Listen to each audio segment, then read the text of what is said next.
Olá, estamos aqui hoje para tratar de licitação e fraude na Covid-19. Um tema empolgante, magnífico e que atinge toda a sociedade. Atinge o político, o gestor público, o cidadão, todos os poderes, todos estão envolvidos, né, na temática. Ouçam bem. Mas antes quero pedir a você que se inscreva no canal, dê seu like e não esqueça, ative o sininho. Para começarmos o nosso tema de licitação e fraude na Covid-19, quero fazer um questionamento que você pode participar e interagir com o canal, dando a sua opinião. Existe a parte dos comentários e eu vou aguardar a sua opinião, o seu pensamento sobre esse contexto. Qual sua opinião para fraudes em licitação na administração pública? Estou aguardando a sua participação, o seu comentário. A calamidade pública na qual vivem os brasileiros em decorrência da Covid-19 não é capaz de conseguir inibir os atos danosos dos que querem ganhar facilmente em detrimento da população. O que estamos presenciando no decorrer desses dias é que, em plena curva exponencial da Covid-19, onde o cidadão brasileiro necessita de uma saúde pública equipada para salvar vidas, o que vemos é uma dúzia de pessoas sendo presas por desvio de recursos públicos na compra de equipamentos para a Covid. O que leva a Polícia Federal e demais órgãos a promoverem estas investigações e prisões? A corrupção dentro e fora da administração pública. A abordagem será sobre alguns procedimentos que considero fundamentais para um processo licitatório que infelizmente não é cumprido e que levam a facilitar a fraude. Com base nas reportagens que estão sendo exibidas dos programas televisivos, principalmente, podemos identificar os pontos que irei abordar muito facilmente e que provam a permanente proliferação do serviros, ou seja, servidor público infectado pela fraude, e dos fake empresários que continuam vendendo gato por lebre e que a administração pública, na sua ingênua capacidade administrativa, não é vigilante e inibidora ao ato lesivo dos cofres públicos. Primeira coisa que precisamos ter de entendimento é que uma fraude não ocorre pelo ato individual de um único vilão do fruto dos impostos do cidadão. O ato administrativo ocorre pela circunstância favorável, interna e externa. Há uma parceria entre o servidor público e o empresário para que o ato se concretize.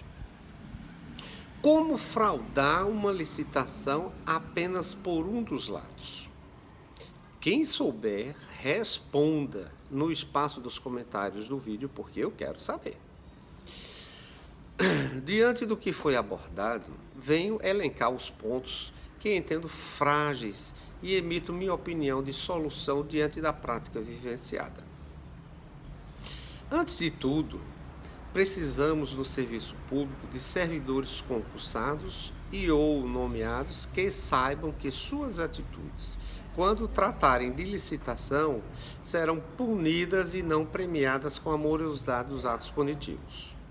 O primeiro ponto que venho arguir é que, enquanto a pesquisa do preço, pesquisa do preço é algo que deve ser primordial. Órgão público tem servidor próprio no órgão para pesquisa de preço. Assim, quando surgiu em uma das fraudes que as empresas cotadas na pesquisa era de um único empresário, e que duas eram fantasmas, é porque a pesquisa de preço não foi realizada pelo órgão como deveria ser.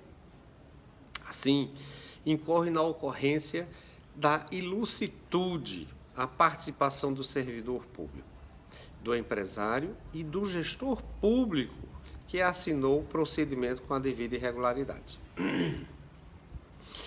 Quando a pesquisa é realizada pelo próprio interessado, já está comprovada a fraude por vício de ilegalidade do ato administrativo.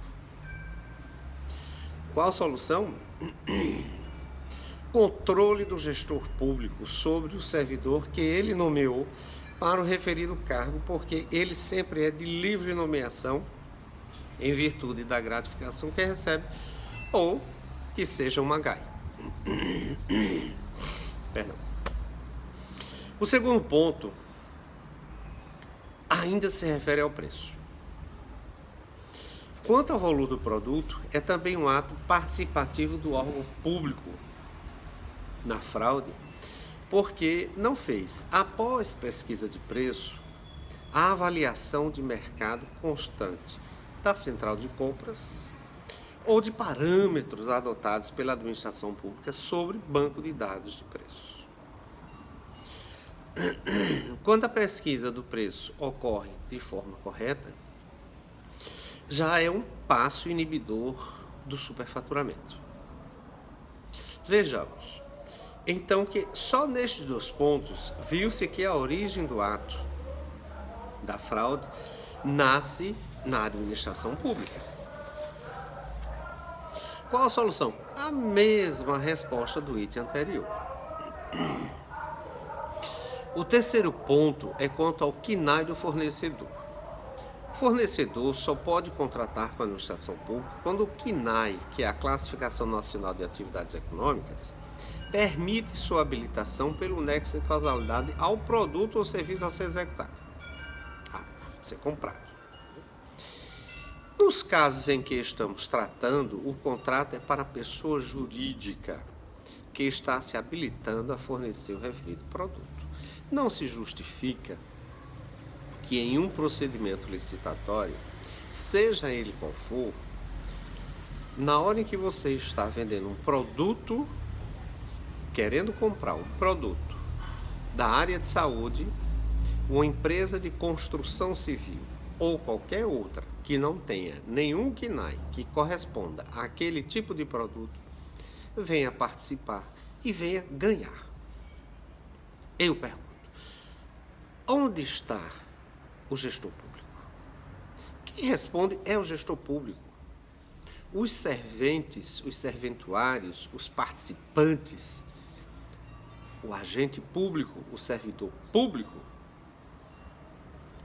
está ali para proceder aquilo que o gestor determina. Esta análise ocorre por toda a fase licitatória e não pode deixar de ser item de menção no parecer jurídico, que é a última fase antes da homologação pelo gestor. Observe, o parecer jurídico, quando ele é emitido, o parecerista ele passa a ter responsabilidade solidária ao dano causado ao erário junto com o gestor público. Porque ele vai dizer ao gestor público se deve ou não comprar. E a obrigação de quem emite o parecer jurídico observar esses critérios de preço, de pesquisa, de KNAI, é obrigação do parecer. Será que todas essas compras que estão sendo feitas não há nenhuma apreciação documental, nenhuma apreciação jurídica? Qual a solução? Toda a cadeia produtiva do setor público está infectada pela corrupção ou incompetência, devendo ser trocada pelo gestor público de imediato para que não assuma a responsabilidade de um novo processo com as mesmas irregularidades. O que vimos são sucessivas irregularidades e a permanência das pessoas que cometeram as mesmas irregularidades. O quarto ponto é a entrega do produto ao fornecedor.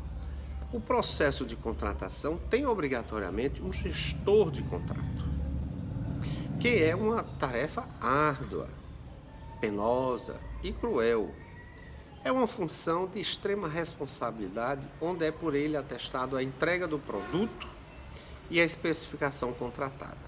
O recebimento de forma diversa do que foi contratado acarreta sérias penalidades administrativas, civis e penais. Este servidor poderá também estar infectado na corrente da corrupção. Porém, ele que raramente faz o que determina a legislação para o gestor de contrato, passa a ser uma figura não necessária para a composição e divisão dos lucros, já que sempre atua na negligência e incompetência, até por culpa dos órgãos de controle que não analisam a cadeia produtiva da corrupção com a devida cautela, sendo justificado para isto a sobrecarga de trabalho. Neste ponto, aonde existe o gestor de contrato, é muito importante se avaliar que este gestor de contrato cai sobre suas costas a responsabilidade de emitir o pagamento. Emitir o pagamento, quando eu digo, é atestar o recebimento do produto nas condições específicas, com todos os relatórios, para que possa ser encaminhado ao gestor público para que emita a ordem de pagamento. Qual a solução? A mesma resposta dos itens sugeridos lá na frente.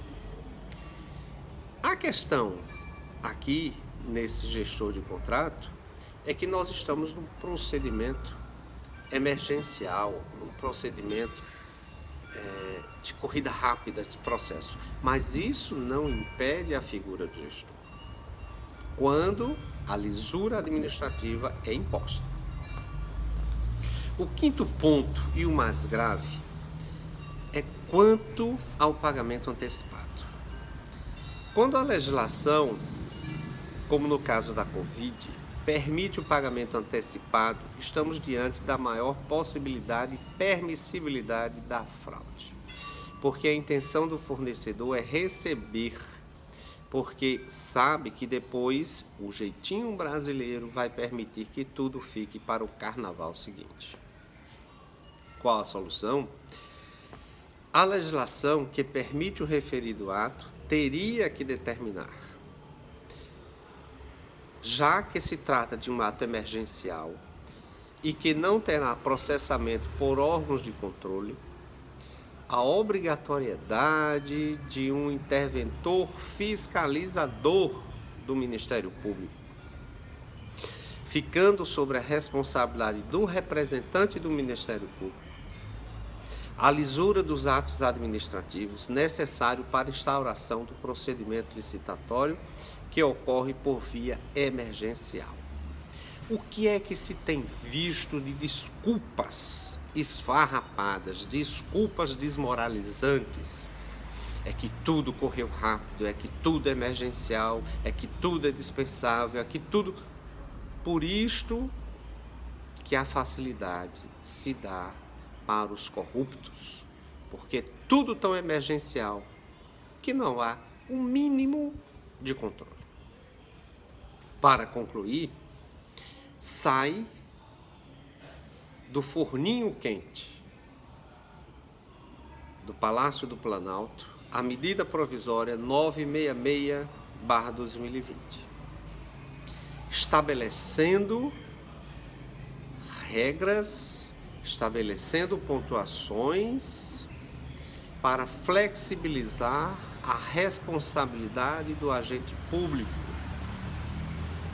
aonde ele só será responsabilizado se comprovado efetivamente o dolo, ou seja, o amparo legal para os procedimentos irregulares administrativos, de processos licitatórios, emergenciais, de dispensa, amparando apenas a corrupção.